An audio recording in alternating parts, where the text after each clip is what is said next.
doing this to the damn radiator. Oh, and I go, not again. I'm going to, I can't take this anymore. I'm going to go find somebody else to torment. So I go, I'm sitting there. I don't know what I just like, in the morning. Okay. So what I did going to Chanthaburi, I forgot to tell you, is the statue has like no flower, nothing. So I looked all over the freaking exits, couldn't find flowers. But I found like, I don't know, $10 or some expensive fruit like small apricots. So I bought that, and I'm just going to leave it at the foot of the statue and clean it. And bye-bye, I'm going to see the big Virgin Mary at Chanthaburi. So now I'm coming back, and the car is like weird. The gauge, I think it's going to blow up again. I stop, and where do I stop? It's like on the other side of the highway, but there's the PTT. I don't know. I'm looking at this thing. I'm going like, cold ain't bad. The hot is bad, right? The hot's going to blow your radiator. I'm going like, cold. Well, it can't be cold, but I don't see any. I open, of course, I'm looking at the hood, and nothing is there. There's engine's not like hot. I open the radiator, nothing comes out. I'm going like, maybe I should just go. I called the radiator shop, and I was like, hey, can you wait 30 minutes before I'm driving back to Pattaya? You got to fix the radiator again. Okay, so I'm doing the zigging and zagging and slowly and the same shit like before. Finally get to the radiator shop, and I did look in Google, and it says check your thermostat and the sensor. So I tell the people, I said, you know what, I don't think it's the radiator and stuff, it's this thermostat and the sensor. Okay, she says, come back tomorrow morning at 9 o'clock. I got a guy can look at that, and he'll fix it. And I'm going, 9 o'clock? And then it's going to take him 2 hours.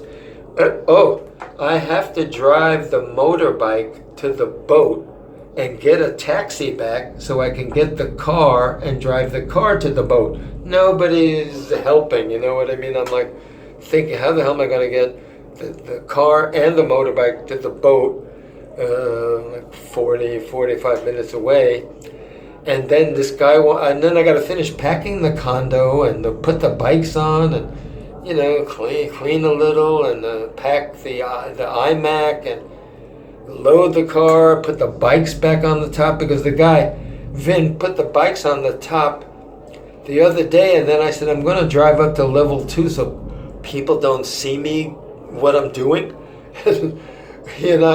He's walking behind, and all of a sudden crunch, crunch, crunch, because the bikes are sticking so high up on the top, it's hitting the sprinkler system. So I have to stop the car. He's got to take the bikes off, and then so I'm sitting in the car and I'm saying, if it's cold, I'll make it. So I go there, and the woman's telling me come at 9. It'll take 2 hours, and I'm going like, you know what? I don't know, that doesn't sound. Let me just go home.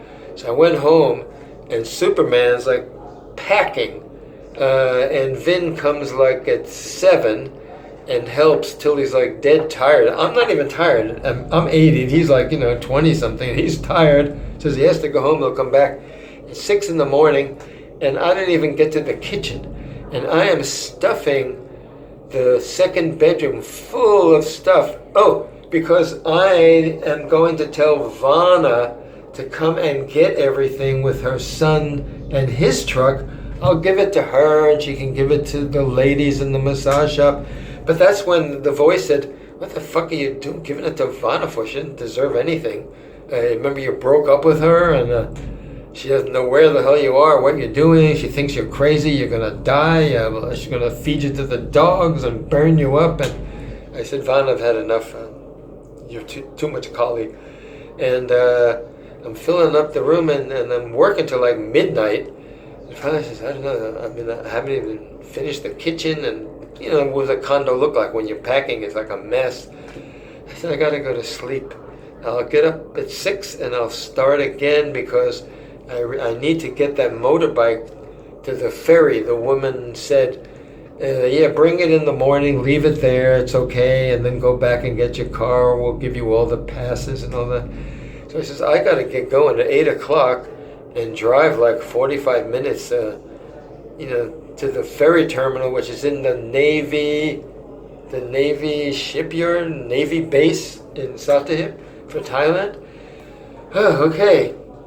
Next morning I'm up, I'm finished packing the kitchen and doing whatever I can do and sending some notes, and of course the internet shuts down, then it's back on, and I'm sending some stuff out, and then I said, I gotta go. So 8 o'clock I drive to the terminal. I said, I'll just call a Bolt taxi. I gotta get back to Pattaya, like quickly, finish packing, put the bikes on, and then drive the car. And then I'm thinking, what about the radiator? I'm gonna drive even like just an hour to the terminal, and nothing's gonna happen. I mean, it's still down there on cold, and I'm not getting the thermostat and the sensor fixed, because when I get to the other side of Thailand, I got a 6-hour drive to the Koh Samui ferry, and what happens if something happens down there? What am I going to do? Just pull into Songkla and say, hey, where's the radiator shop, and do this and do that? That ain't going to work. So I get the ferry terminal, and I try Bolt, and then they're not coming, and I call a taxi. She says, yeah. Then she talks to the Thai guy, and he says, nah, she ain't going to come. Then the security guy says, hey, how much can you pay? I have a friend, they'll drive you. And I said, first he said 1,000. I said, are you crazy? I said 500. The Bolt taxi's only 400. He said, okay, 500. His friend comes, drives me, but nicely, comfortably back to the condo. Finished packing, and Vin came up and's got all the wagons and the carts, and we're filling up the car. I drive it down to one, puts the bikes back on, and I say, well, I'm going to go up to the condo, I'm going to take a shower and check it out and see what happens. And the whole owner thing is a problem, because I'm breaking the lease because of the COVID thing, and he's holding the deposit, and I says, I'll be back on I told the office, I'll be back on the 30th or the 31st. I'm just going to Koh Chang, the other island, for a bicycle vacation. And I guess she believed me. And then I'll have to deal with the owner by email and everything. And they're kind of weird. And I won't tell you any more about that now. So I'm driving, and I'm like, okay, I have a flashlight. I'm just looking at the temperature gauge, because anything could happen. And I went, your fault. You better take care of this. You keep telling me to go to Koh Samui, but anything could happen with Maharaji. He'll tell you to go to Koh Samui, and he'll blow up your radiator to teach you something else. So it's a weird. It's a hit or miss. It's like, it's going to happen, not going to happen, whatever. And I'm looking at the gauge, and actually I make it to the ferry terminal, and I'm on the ferry now. And I said, well, the gauge didn't move. Like this, it's still down in cold. But I said, okay, got this far. She could have fucked it up along the way, and you don't get. I paid 7,200 baht, which is, American dollars. Well, we got like $220 for this overnight ferry thing, and where I'm sleeping. They call it a capsule room, and it ain't no room. It's like sleeping in a little hole with a little. Another little hole you crawl in and sleep, and there's another bunk above you, and it's really a closet, which I complained about. I says, how the hell I'm handicapped? I got a cane and my back. I said, how am I supposed to get in and out of this? And then I said, I pee like 5 times a night. Well, we don't have anything, and there's no handicap provisions on this boat. I said, well, I have to go back to the car, because I've got the hospital urinal thing you travel with. I got to get that. Oh, got to make a big commotion. They get a security person. Go down the car. I get the PP thing, and I can keep it in the bed, because I ain't getting out of that bed 5 times every night. And I've got even more bowel problems. I should have took, you know what, I had a couple of diapers left in the condo and I packed them away. I mean, I can't think of everything, at the same time, but I should have taken the diapers. I could have slept all night with a diaper. And I may be doing that for a longer time. But anyway, this capsule room, okay, and then the boat's an incredible ferry. It's Japanese, that's why, not Thailand didn't build it. I mean, it's really gorgeous. And so that cost me $220. It's overnight, because with this car, believe me, it would have cost me 5,000 baht in gas with this sort of Explorer. And it would have taken me 5 days. I can't drive more than 3 or 4 hours a day, and stopping at hotels, and it would take me like a week to get there. So it would probably have cost me 10 or 12,000.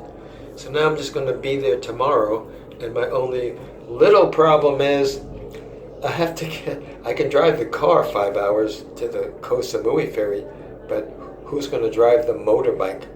So I told them the problem, and they said, okay, well, when you get to the office tomorrow, ask them, because in Thailand they have all kinds of weird ways of moving your motorbike. I mean, they just throw it on top of a bus, or those funny truck taxis, or maybe even get some kid to drive it there and take the bus back and give him 500 baht. And then, of course, I think we get in at 2:12. I don't even know if I can get to the Koh Samui ferry and arrange for the motorbike. And then I got to worry about the radiator. And I don't even have a place reserved in the Koh Samui, because there's no Wi-Fi on the boat for like 24 hours, so you can't do anything.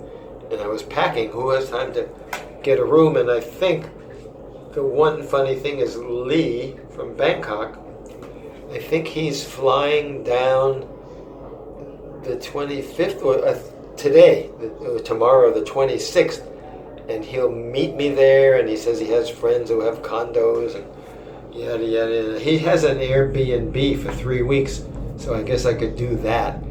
And then today I looked on the internet, and there's actually a Virgin Mary church in Koh Samui, like, the Chantaburi thing, so that'll be cool. I mean, there'll be a place, to meditate and talk to her and figure out things, and anything could happen in Koh Samui.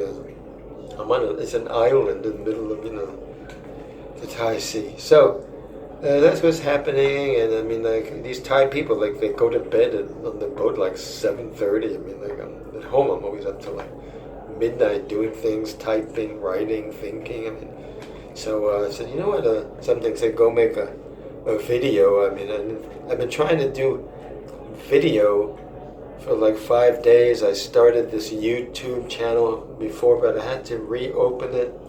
And then they said, oh, you can't do it today. You have to be cleared. We got to do this and that, and we'll get back to you in 24 hours or something. And now it's all working, but I can't use it on the boat. But I can upload this. I'm just going to upload this somewhere. I mean, Substack, right?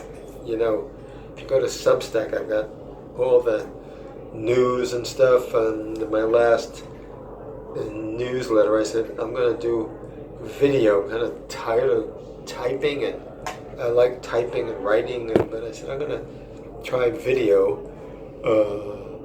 Like Ramdas, he loves doing video talks. I said, I'll try that.